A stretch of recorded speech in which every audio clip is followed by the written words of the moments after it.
Peggy 3.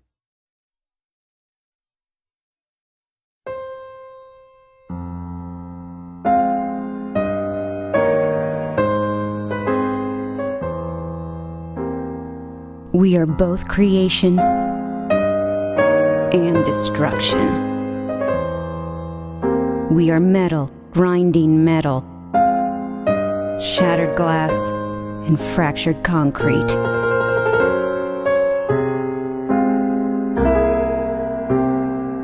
We are lawless. Your rules don't apply. We are the Unbounded, and nothing gets in our way.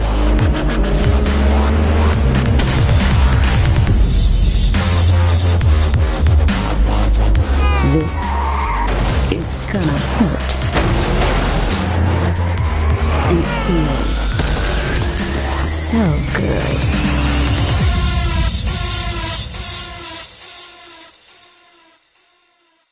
So, Ridge Racer Unbounded, I have to say, you know, I don't know at the moment why it's called Ridge Racer.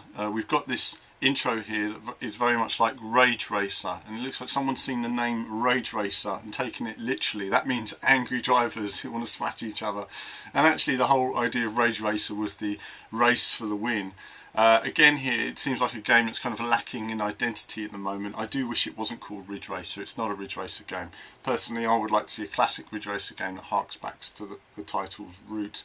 Actually, Ridge Racer is a funny game because when it was first shown in the arcade, it was actually considered more of a simulation than as an arcade game, despite the crazy handling. It was never just about being arcade. It came out with a clutch and a 6-speed gearbox, and the whole sort of feel of it was, this is real driving. So it's quite cool to see. I'd also like to get your opinions, for those of you who are Moto GP fans, of the recent incident between Marco Simoncelli and Danny Pedrosa in the Moto GP yesterday.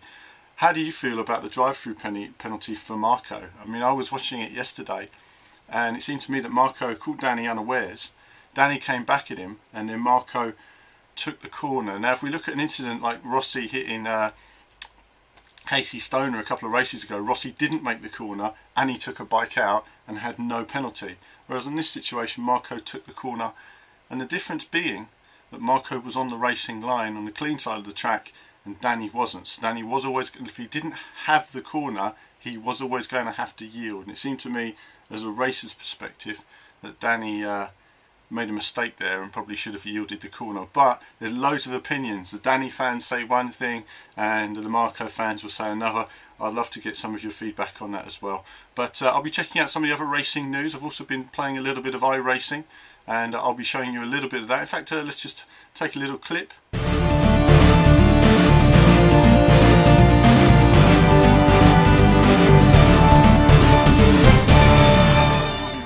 Some iRacing coverage throughout the summer, and you can see here, this is a video of my first ever laps on iRacing.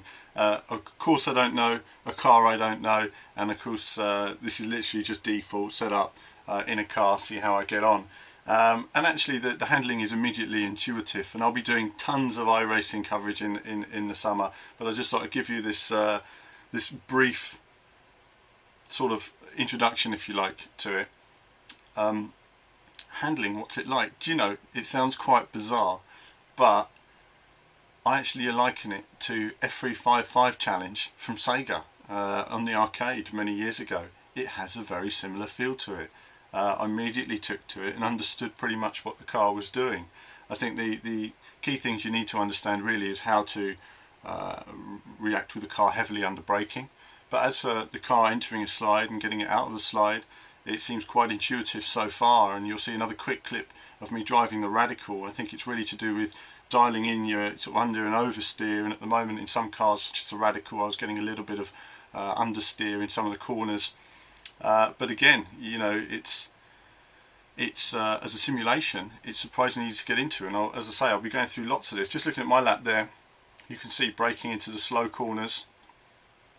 Nice line, getting it in there, getting it into the apexes. I think I'm slightly away from the apex there as I say that, but trying to get a run onto this next straight and this final couple of corners. I could take that quicker than I realised there, so you're not using all the road. And again here, I was more conscious of getting the car into the corner and then getting on the throttle. As I say, whenever you're learning a game, it's better to brake early, get the car in, and then really understand where the grip is in some of the corners, some of the positive camber. So that's a little bit of iRacing, and lots more on that to come in the summer, and I'll see you all soon.